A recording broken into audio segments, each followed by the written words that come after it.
Hi everybody, welcome back to Triple G Comics. I'm Peter, your Ginger Geordie Geek, and thanks for joining us for another show and tell. Show and tell is basically what you used to do at school, when the teacher used to ask you to bring in an item from home that you're particularly proud of or you want to basically show off to the rest of the class. And today we're looking at Secret Wars. Secret Wars! Secret Wars is a Marvel miniseries from 1983, I believe, 12 issues, which was really one of the first ever major crossovers that Marvel Comics did. It was designed really to sell figures, to sell toys. Marvel supervillains and superheroes figures, each sold separately. Here, Doctor Doom and the Doom Platoon, Magneto, Dr. Octopus. There, Captain America and the Champions of Freedom, Spider-Man and Wolverine. Secret Wars, the secret's out. I think it's arguably one of the best crossovers that they've done. I've got massive positive memories of reading these books when I was younger, when they first came out. It's one of the first series that really stick in my mind for having some absolutely stunning artwork, amazing covers, and some pretty spectacular scenes. One that always jumps to mind for me is the scene where the mountain is dropped on the heroes and the Hulk's kind of holding it up. I think for its time it was pretty much a groundbreaking mini-series. So I'm going to show you some of my Secret Wars items and collectibles, and the first thing I'll show you is obviously Secret Wars issue number 1. This is a nice copy of the comic book. Like I say, just look at that cover. Look at how dynamic it is. It's absolutely fantastic. As much as I love this cover, I have to say I think Alex Ross did it one better a few years later when he paid homage to it and did his own version of the cover, and it's absolutely stunning. I'm a huge Alex Ross fan anyway, but it's a beautiful book. Like I say, that tells you everything you need to look at how fabulous the cover is. It's absolutely, it pops out, it looks exciting, it draws you straight in. Look, and there's little Monica there from One Division. Absolutely beautiful book. This comic, first issue, really kind of grabbed me as a kid. It really made me pay attention to comics, I guess you would say, at an early age. And it's a great storyline for you to get into. It's collected in a lot of graphic novels, so it's an easy book to pick up. And actually, these issues aren't that bad to grab. Obviously, the expensive book is the first appearance of the alien suit, which becomes Venom, which is issue 8, I think. Tell us if I'm wrong in the comments, please. It's either 8 or 9, can't remember. I'm just flicking through this, and again, one for the comments, please. I've never noticed this before. Is that normal? I've got a blue Galactus there. I'm not sure if that's a printing error or if that's a known issue within the book. As much as I love this American version of the book, this is not the book I read when I was just young and getting into comics for the first time. This is obviously the American version, which I picked up. And back then, back when I was a kid, it was very hard to get American versions of comic books. I didn't know there was such a thing as comic shops, and normally your newsagents only held the English reprints, which came out normally a year or so after. Every now and then you'd find a good newsagents that basically got a pack of American comics, and it was completely random, but you certainly couldn't go in and say, can I have issue 1 of Secret Wars, and then just happen to get the next issue the next week. You'd have to pre-order them. So I didn't read this. What I read was this, the English version of Secret Wars number 1, again with an absolutely beautiful cover. It's the same cover more or less. Horrendous paper quality, like most English comics. Absolutely horrendous paper quality, and a great story, exactly the same. It has some additions to the American version. This came out a year later to the American version.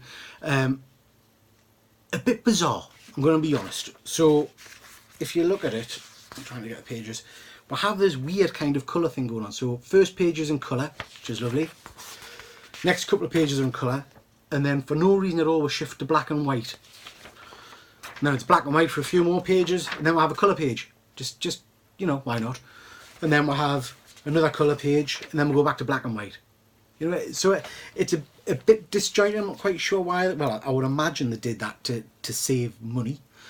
And it's not a big deal. I don't remember it being a big deal when I was younger, but it irritates us now, I have to be honest. One thing that I do like about the English version is that you had things like this spread throughout the book. So secret origins, you know, superhero secrets. There's kind of bios on characters. things that you might not know about Thor and about the X-Men.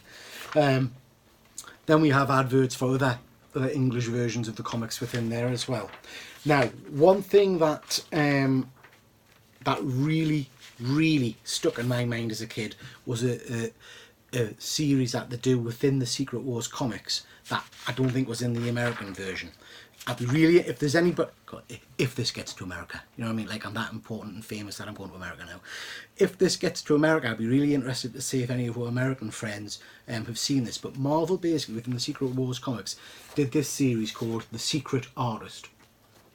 And it was an ongoing storyline. I don't think it was in every issue, but it was in a fair few issues. And basically, it's about this monster that breaks into the Marvel offices and draws a picture. And then by the end of it, you're supposed to find out who the artist is. I cannot remember who the artist is. All I can say is some of the drawings from this are absolutely stunning. I've said before many times, I'm a big Thor fan.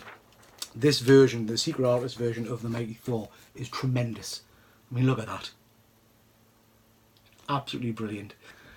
I just love it. So basically all of these drawings were Mickey takes of the Marvel characters. I don't know how they got away with it, to be honest. The Spider-Man one is brilliant. There's the Iron Man one. He's basically starving to death, I think. It's a really interesting interpretations. Like I say, really surprised I got away with it, but well worth checking out. And if anyone knows where you can see a collected list of those pictures, please drop us a link, because I'd love to see some more of them, because they stick in my memory. The other thing with that one, again, just as a bit of a bonus to our English comics, was you got some lovely transfers to put on your skin. Again, some nice images there. And there was the mail away competition for some of the figures. Now these figures now go for quite expensive amounts of money, but I loved the Secret Wars toys. They were very basic, let's say. There wasn't a lot of articulation on them and whatnot, and some of them didn't make much sense, but the figures themselves were great. And I remember having quite a lot of these as a kid. And I remember going for a trip to London with my mother at the time to see, I think it was London Zoo, and finding the Hobgoblin figure and buying that. And I'd never seen that he doesn't appear in the comics, so I'm not quite sure why they released him, but it was a brilliant figure, absolutely brilliant. But these were lovely figures. So, next bit of Secret Wars memorabilia I've got, linked in with all of that, is this bad boy. Absolutely love this. So this is my childhood in a book format. Sticker albums, absolutely loved. I don't even know if they're still a thing these days. I don't know if kids collect them, and I no doubt if they do, they're probably so expensive they can't afford them. But back in my day, that's what you did with your pocket money. You went and bought stickers to put in your sticker albums, and the Secret Wars sticker album is a stunner.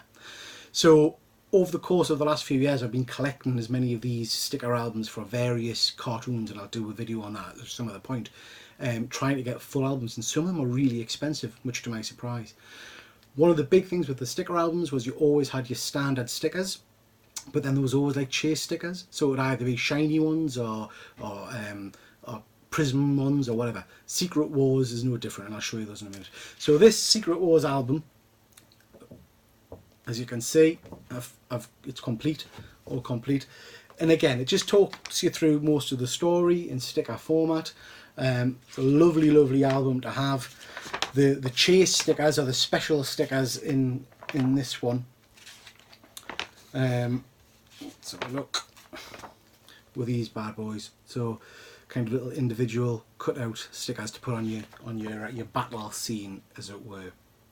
Now, interestingly, I'm flicking through here, and I'm going to be honest, it's a long, long time since I've read this, and I'm looking at the story, and I don't think it actually follows the Secret Wars story.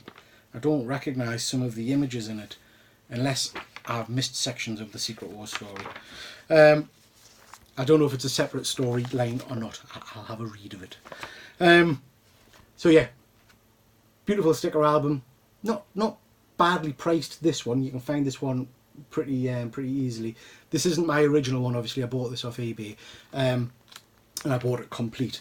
Some of the other ones I've got can be very pricey indeed, and I haven't managed to get full albums for some of the other ones I've got, but I'll show you those at a later date. So that's Secret Wars. Didn't like some of the follow-ons. Marvel have tried to redo Secret Wars in recent years, various kind of formats. I don't think any of those stories have ever caught the the impact of the original storyline and the excitement that went with it. To be honest, I think it's a tremendous story, and I think it's one that you should really go and check out. Thanks for listening. If you've got any comments, please stick them in the messages below.